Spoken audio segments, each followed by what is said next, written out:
강세를 보이는 국내 주식을 사야 될지 아니면은 M7 계속해서 관심을 둬야 될지. 국장 탈출은 지능순, 요즘에는 복귀가 지능순이라고 네. 얘기를 하시던데 한국은 하나 보유해서 10년 보유하자 이런 관점보다는 주도주가 나오고 그다음에 또 순환매가 또 일어나고 굉장히 잘 따라다녀야지만 한국 시장에서 상당히 의미가 있는 투자를 할 수 있는 투자자다.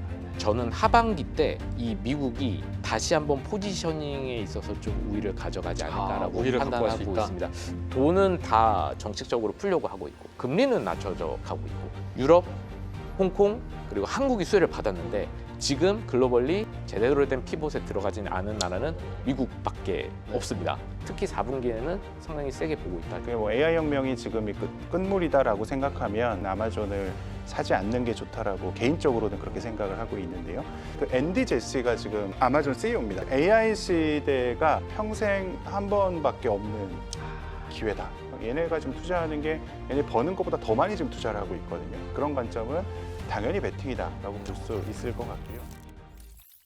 안녕하세요. 고품격 미장 토크쇼 미국 주식 넘버원 미장원의 이종원 원장입니다.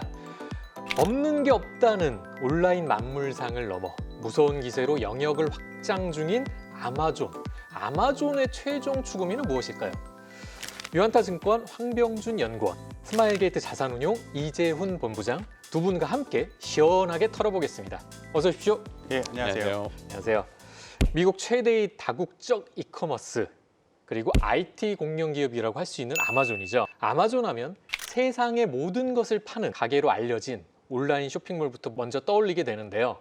알고 보면 실제 사업 영역은 굉장히 광범위하다고 합니다. 지금 어떤 일들을 주로 하고 있나요? 본부장님 먼저. 예, 그 말씀하신 대로 아마존은 뭐 다 팝니다. 그래서 온라인 이커머스 쪽이 있는데요. 아마존이 자체적으로 조달해서 파는 것들이 있고요. 그다음에 서드 파티라고 그래서 이게 셀러들이 참여해서 팔 수 있도록 만들어 놓은 거. 네. 그다음에 최근에 제일 핫한 거는 아마 그것 때문에 주제가 좀 잡혀 있을 핫한 걸로 거? 예, 하고 있는데요. 그 AWS라고 그 아마존 웹 서비스라고 부르는데요. 클라우드입니다. 아, 그렇죠. 요게 가장 핫합니다. 왜냐하면 매출에 차지하는 비중이 아주 크지는 않은데 실제 전체 영업이익에서 한 60% 정도는 또 얘네가 다 벌어주거든요. 이 사업부가. 그래서 캐시카우 역할을 하고 있는 AWS 사업부가 좀 있고요. 그 이외에 최근에 또 성장을 또 강하게 하고 있는 광고 서비스 쪽이 있고 그 말고도 이제 구독 서비스라든지 그리고 오프라인 매장도 있습니다. 이제 이런 것들을 다 합쳐서 지금 다각도로 굉장히 많은 사업을 하고 있다. 이렇게 보시면 될 것 같습니다. 만물상 같네요, 진짜. 예, 실제로 그렇습니다. 핫한 것들 좀 이제 AWS 말씀해 주셨는데 성장 모멘텀이 될 만한 뭐 새로운 먹거리들 좀 많이 갖고 있는 것 같고 또 드라이브를 거는 것 같은데 어떤 거 위주로 좀 설명을 해줄 수 있을까요? 네, 뭐 AWS가 뭐 지금 앞서 본부장님이 말씀하신 그런 캐시카우 역할을 하고 있는 것이 맞고 지금 이제 아마존의 지금 현재 뭐 CEO라든지 뭐 이런 분들이 앞으로 차세대 먹거리라든지 이런 부분들을 AWS를 통해서 어떻게 좀 가시화할 것인가라는 것을 그 사람들이 가지고 있는 보관은 지금 실적에서도 확인이 되고 있는 일단 광고 쪽에서 드라이브를 거는 부분이 첫 역시 번째가 광고. 그렇습니다. 그래서 자신들이 가지고 있는 그런 이커머스 플랫폼 내에서 이런 어떤 AI를 적용을 해가지고 광고로 전체 자산의 회전율을 높이는 그런 사업 구조를 하나를 가져가고 있고 그리고 이제 아마존이라는 기업이 이제 컨퍼런스 콜에서 주구장창 얘기하는 게 이제 비용 절감입니다. 네, 맞아요. 전체 매출 비중에서 이제 60%를 차지하고 있는 것이 이제 이커머스와 이제 아까 말씀하셨던 제3자 물류인데 이 부분에 대한 비용 요율을 할 수 있는 그런 로봇 이런 부분에도 이런 AWS의 기술을 접목한 AI를 적용을 해서 비용 절감을 높이고 수익성을 높여서 이렇게 주가를 올릴 수 있는 그러한 부분들이 지금 아마존에서 말씀드릴 수 있는 핵심 내용이라고 보고 있습니다. 네.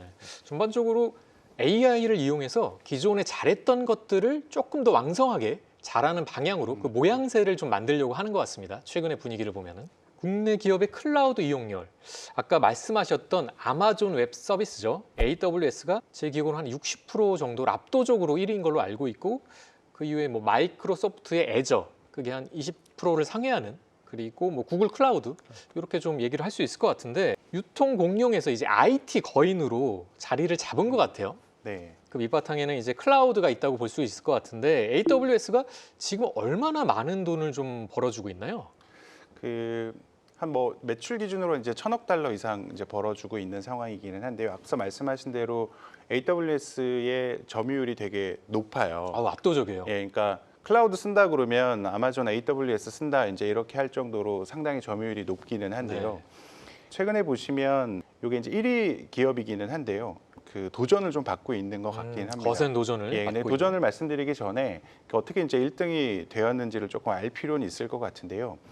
요 AWS가 처음에 아마존이 시작했던 시기가 언제인지 혹시 아실 수 가물가물한데. 예. 그게 2006년인가 꽤 오래전이에요. 예, 처음에 시작했습니다. 사실 그때는 뭐 저는 이런 개념 자체도 사실은 몰랐었는데요.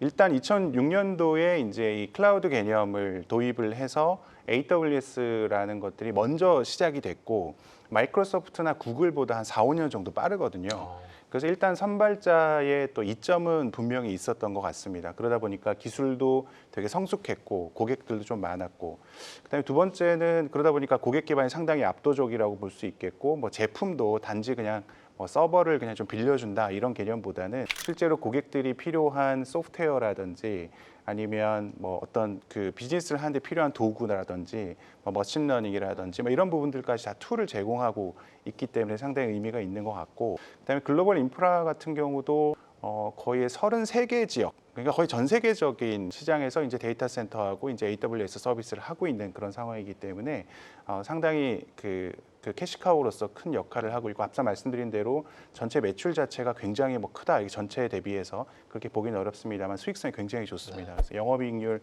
한 60% 이상 나오고 있기 때문에 그런 관점에서 아마존이 그래도 계속 1위를 수성하고 있는 상황인 것 같고, 최근에 이제 마이크로소프트나 구글 같은 경우, 마이크로소프트는 애저라고 그러죠. 네, 구글은 애저. 또 구글 클라우드라고 하는데 얘네들이 또 매출 성장률이 한 30%씩 막 증가를 하고 있어요. 좋아요. 예, 그런 것 때문에 최근에 아마존에 대해서 좀 걱정하시는 분들은 좀 생기는 것 같습니다. 네, 네. 예. 확실한 캐시카우 역할을 지금까지 해줬던 이 AWS인데 어쨌든 시장 1위 자리를 굳건히 수성을 했는데 아까 본부장님께서 말씀하신 것처럼 거센 도전을 받고 있습니다. 경쟁자로부터. 시장 1위 자리 계속 유지할 수 있을까요? 어떻게 보십니까? 시장 지위라고 하는 것이 이제 시장에서 좀 주목을 받는 게 약해질 거라고 저는 판단하고 공고하지 않군요, 더 예, 이상. 뭐 그렇다기보다는 지금 이제 아마존이 1위라고 하는 것은 진짜 말 그대로 데이터 센터를 제공하는 그 용량 기준으로 말씀을 드리고 있습니다. 근데 이제 단순히 클라우드와 데이터 센터 인프라를 제공하는 것에서 넘어서 이제 이 데이터 센터와 AI 인프라를 기준으로 추가적으로 창출할 수 있는 사업이 만들어내는 부가가치가 무엇인지에 이제는 시장이 집중을 할 것이다라고 보고 있고, 그런 측면에서 구글과 마이크로소프트, 아마존은 경쟁 업체일 수도 있지만 또 주력 세그멘트가 나뉘어져 있습니다. 그래서 네. 아마존 같은 경우는 물류 그리고 물류 이커머스, 그것을 구성하고 있는 이커머스 멤버십, 그리고 그 이커머스 생태계 내에서의 확고한 지위를 가지고 있기 때문에 네. 이 부분에 있어서 1위는 계속 유지가 될 것이다라고 보고 있고, 그래서 여기에서 말씀드리는 그 데이터 센터 용량 기준으로 있어서 1위는 그렇게 큰 의미가 있는 이야기는 아니라고 보고 있고, 앞으로 AI 역량에 기반을 해서 이 소매 이커머스 그리고 플러스 알파로 무슨 사업으로 주가를 부양하고 실적을 개선할 수 있는지에 대해서 초점을 맞추는 것이 올바른 접근법이 아닌가 이렇게 좀 네. 생각을 하고 있습니다. 그렇군요. 아마존이 향후 3년 동안 영국에 약 한 540억 달러 이렇게 투자를 하겠다. 그래서 내용을 보면은 한 4개 정도의 신규 물류 센터를 건설하고 또 기존 운영 시설을 업그레이드할 그런 청사진을 갖고 있다. 또 이렇게 천명을 했는데, 또 한편으로는 인공지능 AI 이 데이터 센터 구축에도 네. 많은 자본을 투입을 하겠다. 이런 이야기를 했거든요. 아마존 최근에 돈을 정말 많이 뿌리고 있다는 생각이 드는데 다양한 사업을 영위하고 있는 만큼 뭐 AI라든가 물류, 컨텐츠, 클라우드, 자 글로벌 인프라 등 전반적으로 이렇게 대규모 투자를 이어가고 있는데 이거 어떤 의미로 볼까요? 굉장히 공격적인 것 같은데요. 그 답변 드리기 전에 제가 앵커님한테 평생에 한 번 있는 기회다, 뭐 이런 거 혹시 있으셨던가요? 평생에 한 번 네. 있는 아니, 기회. 그런 표현을 혹시 막 써보시면서 어떤 일을 막 전개해 보신 적 있으신가요? 항상 그랬던 것 같은데 그렇습니까? 그게 기회로 오진 않았던 것 같아요. 예. 예. 저는 뭐 평생에 한 번 뭐 기회 이런 것들을 이렇게 저 스스로 캐치프레이즈를 걸어가지고 했던 적이 그렇게 많지는 않은 것 같은데, 제가 이 말씀을 왜 드리냐면 그 얼마 전에 그 앤디 제시가 지금 아마존 CEO입니다. 아 맞아요. 이 표현을 썼어요. 그래서 AI 시대가 평생 한 번밖에 없는 기회다라고 이제 얘기를 했고요. 그 이후에 이제 2025년도에 이제 지금 말씀하셨던 대규모 투자 계획을 발표를 했습니다. 네네. 그러니까 결국 이제 AI 혁명 자체가 평생에 한 번 있을까 말까한 굉장한 사업 기회라고 생각을 하고 있는 물 들어올 때 노져야 된다. 쉽게 그렇죠. 말하면. 그게 하나가 있고요. 그러면 이제 결국은 이제 글로벌 인프라 확장 엄청나게 많이 해야 되지 않겠습니까? 뭐 경쟁도 있지만 인프라 확장을 계속 해야 되는데요. 그게 단순히 그냥 뭐 시설 확장만 하는 게 아니고요. 일단 수요가 너무 셉니다. 그래서 수요 폭증에 일단 대응을 해야 되고, 그다음에 각국 정부랑도 이제 기업 디지털 전환 이제 파트너십도 계속 맺어 나가고 있는 상황이기 때문에 일단 전략적으로 투자는 해야 됩니다. 그리고 지금 빅테크 중에서 그래도 투자 규모가 제일 많아요. 2025년만 놓고 보면은요. 그리고 당연히 이제 말씀드린 대로 미래 그 AI 관련된 수익성에 기본적으로 베팅을 해야 되는 그런 상황이라고 보는데요. 얘네가 지금 투자하는 게 얘네 버는 것보다 더 많이 지금 투자를 하고 있거든요. 이제 그런 관점은 당연히 베팅이다라고 볼 수 있을 것 같고요. 그다음에 여기서 하나만 더 말씀을 드리면 원래 그 아마존이라는 회사를 전 되게 감명 깊게 보는 회사 중에 감명 하나인데 깊게. 감명 깊게 보는 회사가 처음에 이제 그 아마존 플라이휠 효과라는 게 있습니다. 네. 이게 뭐냐면 처음에 이제 고객 경험을 잘 개선해 놓으면 트래픽이 증가를 하겠죠. 트래픽이 증가를 하면 요 아까 서드 파티 말씀드렸는데 셀러들이 막 유입을 할 겁니다. 네. 그럼 셀러들이 그냥 유입하는 게 아니라 상품을 갖고 들어올 거 아니겠습니까? 그럼 다양한 상품이 증가가 되고, 그럼 이제 규모의 경제가 나오면서 단가가 좀 낮춰줄 수가 있습니다. 단가가 낮으면 더 낮은 가격에 제공을 하고, 그럼 고객들의 경험이 개선되고 또 트래픽이 증가하고, 이렇게 서로 선순환하는 그 트래픽인데요. 그 플라이휠이 단지 이커머스뿐만 아니라 이제 AWS에도 적용이 되고요. 이렇게 투자를 많이 함으로 인해서 이제 트래픽도 많이 증가할 수가 있고, 또 고객이 또 많이 확대가 되고, 또 당연히 서비스를 더 좋은 서비스를 할 수 있게 되고, 또 규모 경제가 되니까 저비용으로도 할 수 있을 것 같고, 이게 이제 계속 돌아간 플라이휠 중에 하나인 것 같고, 앞서 저 위원님 말씀하셨지만 이제 광고 쪽도 지금 강하게 성장을 하고 있는데, 이거 역시도 이제 사실 이 플라이휠 효과 흐름으로 가고 있습니다. 그래서 투자 관점에서 보면은 일생에 한 번밖에 일생의 없는 기회. 그런 기회로서 회사가 비즈니스를 전개하고 있는 그런 상황이라고 저는 이해를 하고 있습니다. 네. 아마존. 그동안 보면은 시장을 잘 리딩해왔고 또 선제적으로 이렇게 공격적인 투자 집행을 단행하면서 그 결과값이 굉장히 좋았던 네. 기억이 많이 있는데, 아까 말씀드린 것처럼 물 들어올 때 노젓고 있는 이 아마존인데, 우리 연구원님께서 보시기에는 돈을 제대로 잘 쓰고 있는 상황으로 보시나요? 뭐 그렇습니다. 약간 좀 다른 측면에서 접근하자면은 기쁜 반 약간 우려 반인, 우려라고 하기도 그런데 돈을 많이 쓰는 것이 뭐 걱정이 되긴 하지만 또 이 사람들한테는 내가 이런 돈을 쓸 수 있을 만한 많은 현금을 가지고 있고 앞으로 나의 시장 지배력이 유지되겠구나라고 하는 것을 또 보여주는 부분이기도 합니다. 그런 부분이 있고, 좀 정리해서 말씀드리면 뭐 저희 M7 주식 중에 뭐 매그7 주식 중에 뭐 메타와 같은 기업 뭐 이런 것도 다 빅테크 기업인데, 결국에는 이 빅테크 기업들이 가져가고자 하는 것은 고객들의 시간입니다. 네. 근데 고객들이 가지고 있는 24시간의 시간을 누가 더 많이 가지고 오느냐의 싸움인데, 그 시간을 가져오기 위해서는 편의성 그리고 항상 내 주위에 있어야 되는 것들이거든요. 그렇게 되기 위해서는 그만큼 많은 인프라가 투자돼야 됩니다. AI 성능도 좋아야 되고, 항상 이 사람이 아마존 프라임 멤버십을 써야 되고, 물류도 배송 속도가 빨라져서 우리 업체 걸 써줘야 되고, 그런 부분들에 대한 어떤 시장 지배력 유지 그리고 어떤 고객들의 트래픽을 낚인하기 위한 투자이기 때문에 결국 이거는 시장 지배력을 유지하기 위한 과정이다라고 좀 말씀드릴 수 있을 것 같습니다. 그렇군요. 네. 시장의 지배력, 이 헤게모니를 수성하기 위한 이 철지부심하고 있는 이 노력, 참 아마존답다라는 생각이 들어서 아까 본부장님께서 말씀하신 것처럼 다시 한번 감동을 받을 수 있는 포인트들이 좀 보이는 것 같습니다.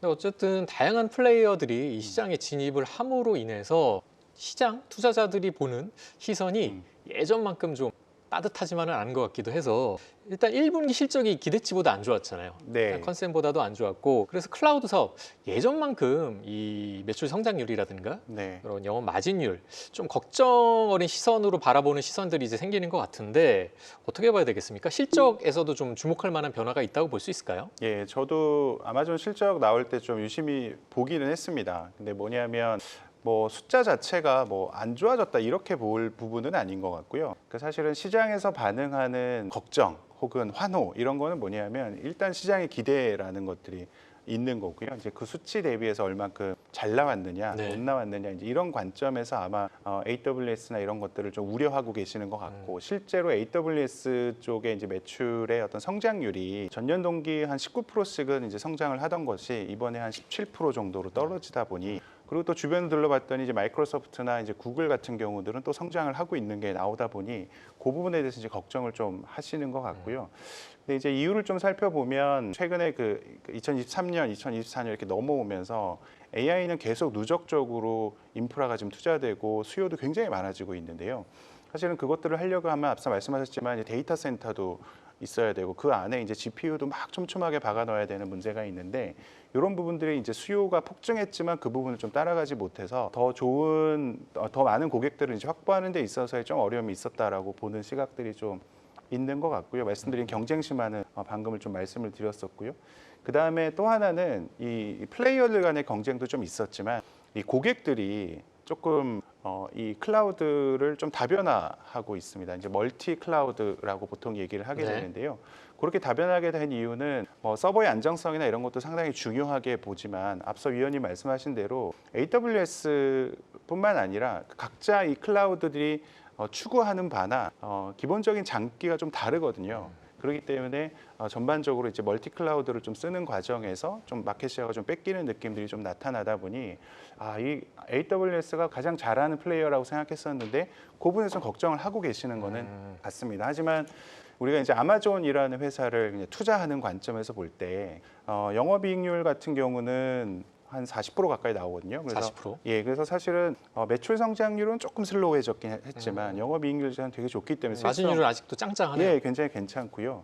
그 다음에 이제 AWS가 이제 계속 AI 쪽 매출도 계속 전년 대비해서 이제 세 자릿수 계속 증가를 하고 있는 상황이고, 그 다음에 이제 공급망 제약 이런 부분들이 좀 있었는데요. 이제 이런 부분들도 좀 해소되고 있는 상황이어서 저희가 볼 때는 1분기 실적이 다소 기대가 높아서 조금 떨어지긴 했습니다만 이 아마존을 그래서 이제 투자하지 말자 이렇게 의사결정할 만큼 그렇게 큰 문제가 있다고 생각하지는 않습니다. 그러한 기준은 아직 성급한 예, 판단이다. 그렇습니다. 이렇게 예. 보시는 거고. 연구원님, 어찌됐든 AWS에서 이 클라우드 이 사업부의 매출 성장률이 네. 좀 피크아웃하는 추세 아닌가? 피크아웃 그리고 다른 플레이어들 경쟁자들은 이제 정점을 향해 달려가는 그런 모습을 그런 기조를 나타내는 게 아닌가 하고 걱정을 할 수 있을 것 같은데 실적에서 이런 변화, 이런 모양새가 좀 지속될까요? 아니면은 우리 본부장님이 아직은 기우다라고 말씀하신 것처럼 네. 단기적인 현상으로 봐야 될까요?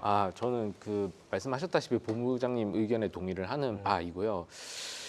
이게 사실 그 CSP 3사라고 말씀드리겠습니다. 그러니까 네. 이제 마이크로소프트, 이제 구글, 그리고 이제 아마존 이렇게 세 업체가 있는데 세 업체가 실적이 좋다 안 좋다를 이렇게 반복을 합니다. 아하. 그래서 성장하는 곳에서 약간의 그런 주문을 언제 인식을 하는지 아니면 데이터 센터가 지금 현재 깔리는 속도의 차이라든지 이런 부분의 차이가 있는 거지 전체적으로 AI 인프라를 제공하는 업체로서의 그 세 업체의 지금 현재 성장성에 대해서는 전혀 우려를 하실 필요가 없다라고 저는 판단을 하고 네. 있고요. 예, 그리고 결론적으로 말씀드리면 23년도 하반기에는 또 구글이 더 안 좋았다가 또 24년 상반기 말에는 또 마이크로소프트가 안 좋았다가 업체가 또 뒤치락하는.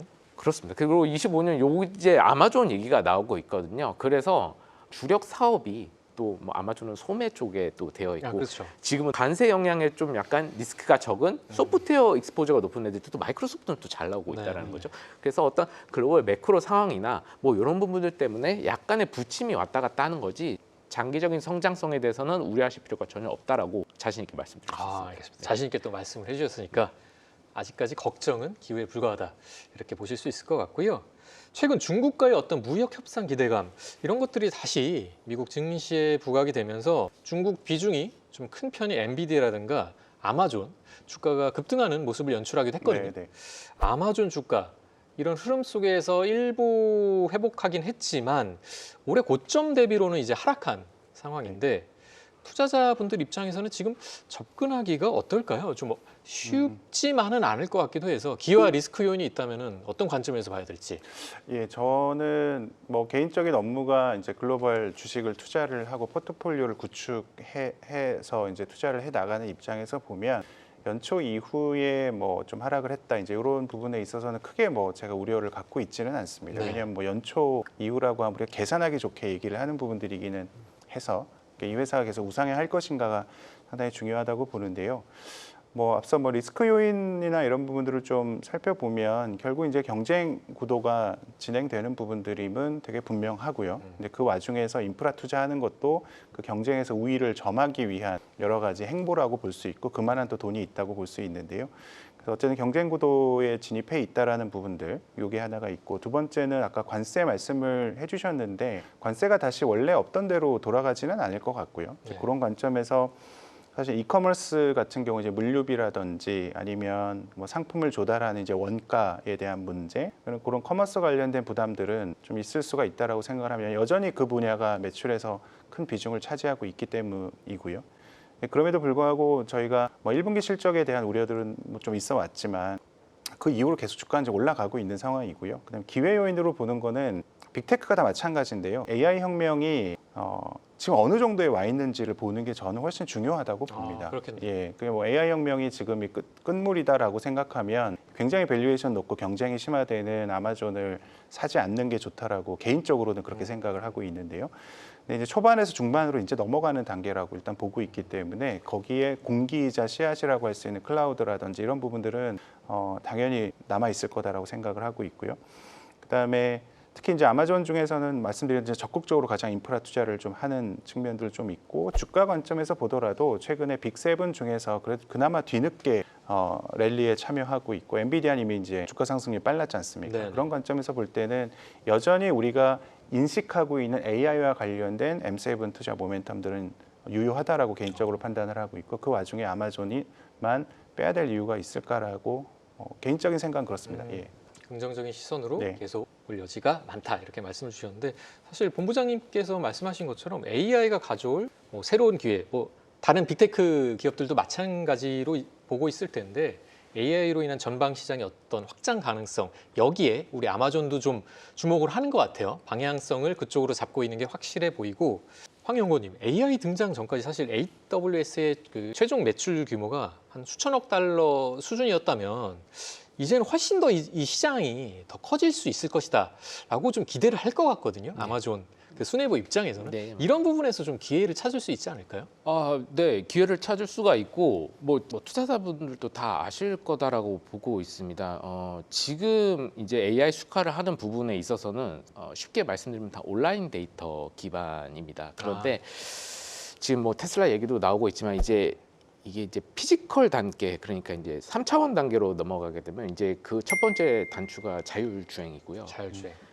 그다음에 이제 로봇이 되게 됩니다. 그러니까 지금 저희가 AI 수익화, 그러니까 CSP 3사들이 구가하고 있는 AI 수익화는 사실상 LLM 모델에 기반한 좀 더 성능이 개선된 AI 비서 정도에 네네. 국한되어 있는 상황인데 로보택시 최근 뉴스에서도 긍정적인 이야기가 나왔지만은 아직도 무궁무진한 게 이제는 피지컬 AI 단계로 넘어가는 지금 현재 과도기에 있습니다. 근데 네. 아시겠지만 지금 AWS라고 하는 데이터 센터의 수익원이 결국에는 우리 데이터 센터의 리소스를 얼마만큼 쓰는지에 대한 종량제 매출 방식을 가지고 있기 때문에 네. 더 많은 리소스를 요구하는 그 복잡한 데이터인 그런 피지컬 데이터 그런 어떤 자율주행의 보급이 확산이 되고 로봇의 이용이 확산이 된다고 하면은 얘들이 쓰는 데이터의 양은 더 제곱 기하급수적으로 증가하는 구조이고 그 상황에서 지금 현재 데이터 센터 인프라를 사실상 CSP 3사와 오라클 정도가 나눠 갖고 있기 때문에 피지컬 AI 단계로 넘어가게 되면은 데이터 처리량은 더 많아지게 될 것이고 데이터 처리량이 많아지게 되면 종량제 사업 모델을 가지고 있는 CSP 3사에게는 계속 이익 개선의 여지가 아직도 무궁무진하게 남아 있다 이렇게 좀 요약해서 말씀을 네, 드리겠습니다. 무궁무진하다. AWS 중 AI 관련 매출액만 보면은 전년 대비 계속해서 이제 세 자릿수 성장률을 보이고 있는 걸로 나타나고 있고 아직 초기 단계라고 볼 수 있잖아요. 그래서 데이터 센터 캐파가 이제 수요의 어떤 그 증가율을 여전히 따라잡지는 못하고 있는 상황이기 때문에 AI가 열 그 새로운 기회를 보고 좀 긴 호흡으로 투자할 필요가 있지 않나 그런 생각이 드네요.